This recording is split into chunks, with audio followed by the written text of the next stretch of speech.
Hello to Emanuel Shahaf. Hello, hello. What will be the headline of this report while President Trump is visiting the Middle East and the Gulf? Well, I think the main headline is that Netanyahu is sidelined as Israel's prime minister. Sideline? Yes, he's completely sidelined. He's not in charge of anything anymore, almost.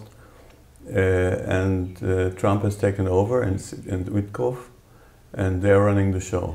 Isn't it a pre-orchestrated game that Netanyahu is still in the game and it's more comfortable for him, for Trump and Witkoff to call the shots outside? It's not pre-orchestrated.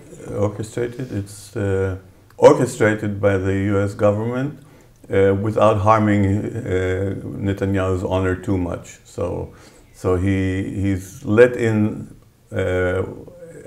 the game where it's convenient, but he's bypassed whenever it's necessary. And while the game within the Israeli government and cabinet, Netanyahu and Ben-Gvir and Smotrich, who is really calling the shots? Ben-Gvir and Smotrich. Not him? No, he's not. He's not calling the shots. And within the relationship of, let's say, Netanyahu and Sara and Yair Netanyahu, who is really calling the shots? Not he, not him, not Netanyahu.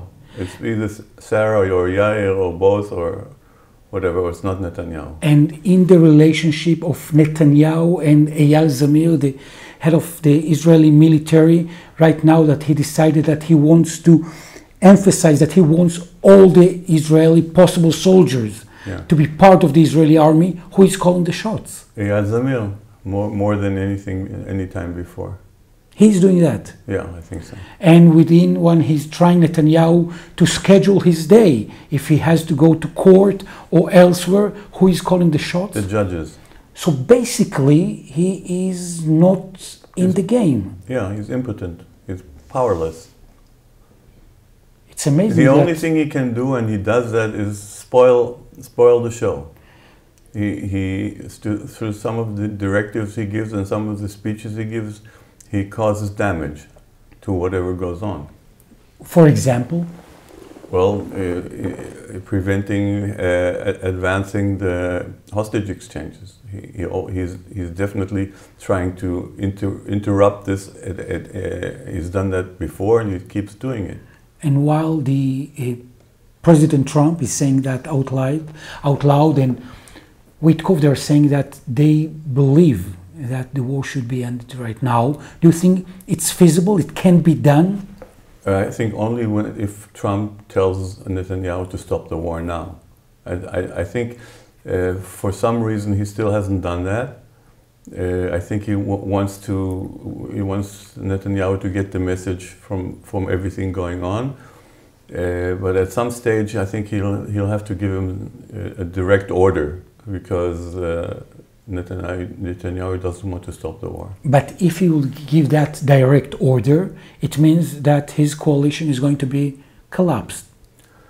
He's basically sending him home. I don't know, because Netanyahu can say, I'm sorry, we have to keep relations with the Americans, and this is a situation where it's a force majeure, which I have to, and they may accept that. If they don't, they may prefer accepting this situation. Smotrich and Ben-Gvir may prefer accepting the situation rather than leaving the government, because they know they're not going to be voted in anymore. Do you think that the Israeli people within the coming elections are going to be more right-wing than they are today? I don't think they can be much more right-wing than they are today. So I don't think it's going to go further right-wing. And what about the Israeli politicians embracing, showing empathy towards what is happening in Gaza? They don't. They don't. There's no Israeli politician, active Israeli politician, who is showing empathy with what's happening in Gaza, or is protesting or raising his voice against. What kind of message would you be expecting? And you're meeting them and seeing them in personal meeting, in congresses. What kind of message you would accept for instance, politicians from the left side of the Israeli? I would expect that they express empathy for what's happening to the civilian population of Gaza, in order also to first of all to show empathy, and also to put pressure on the government to wind down the war. Could you sculpture with words any kind of practical sentence of showing empathy? I am against any force against civilians in Gaza. The war has been long enough. We've killed enough people in Gaza. It's not necessary to continue the war. Any continuation of the war causes only mostly civilian damage and civilian death and death of children, and we can't continue on this line. But people from the Israeli streets or Benjamin Netanyahu would have said, hey, we're trying to eliminate and destroy finally the Hamas regime. This is a fallacy. First of all, we know from experience in other wars that the more you go against the civilian population, the more you increase the resistance. Okay, it's just not a policy that works. The more we kill Gazan civilians, we drive people into the rows of Hamas.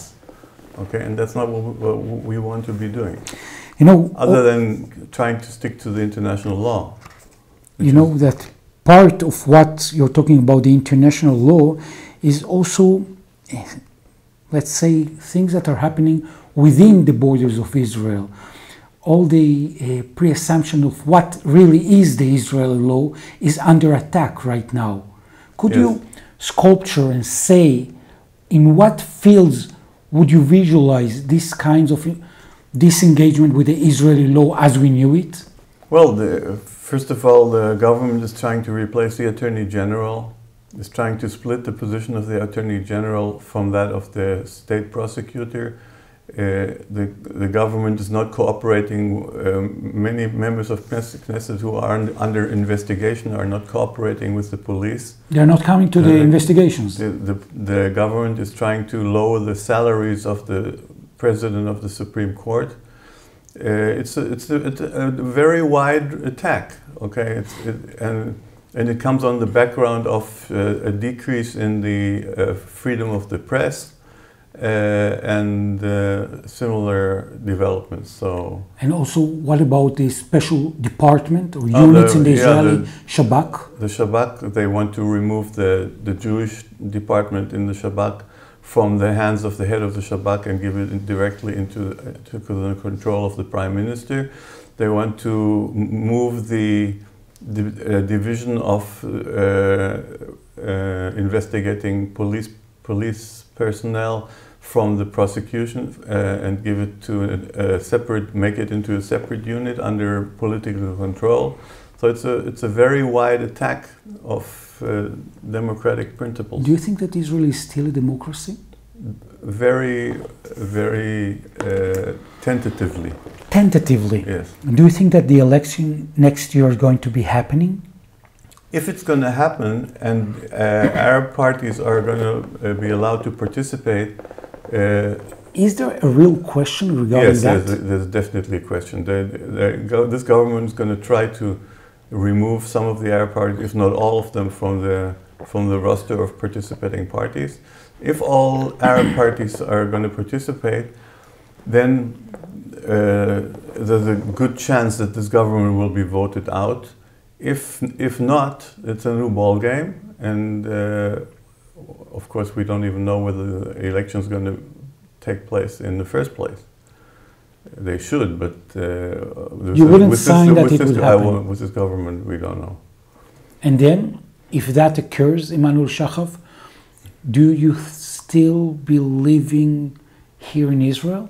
I'll be living here in Israel. I don't know under what terms, and I don't know for how long. But if there were going to be, for instance, no elections, or totally changing the rules of the elections, that a minority of the people that are living here, for instance, Arab Israelis, are not going to be allowed to elect, or It depends. It's something I can't comment on now. I can't say exactly what's, I'm afraid of this happening. I don't know how to prepare for it. I don't want to prepare for it. I want to do whatever I can to work against it, and I hope it won't happen.